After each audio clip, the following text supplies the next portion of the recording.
Welcome to Kenton's videos. Enjoy the video. Start by parking the Audi A3 on level ground and engage the parking brake. Allow 15 minutes for engine and parts to cool.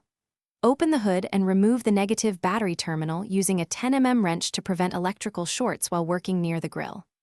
Layout tools: an 8 mm socket, ratchet, flat plastic trim tool, Phillips screwdriver, and a clean cloth or tray for fasteners.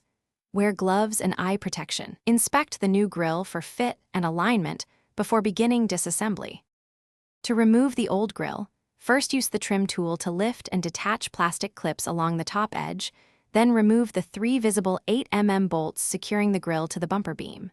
Move to the underside and remove lower bumper fasteners with the 8 mm socket, then carefully pull the bumper forward about 2 to 3 inches to gain clearance.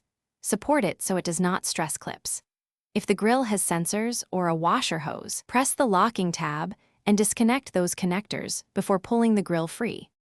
Position the new Audi A3 grille by aligning top tabs and gently sliding it into the bumper aperture. You should hear clips click when seated. Hand start the 3 8 mm bolts to the frame, ensure even gap alignment, then tighten bolts snugly with the ratchet. Avoid over-torquing.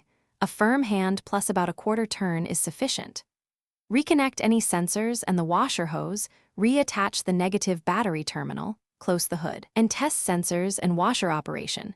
Walk around the car to confirm even. Thanks for watching. Consider subscribing if we helped you.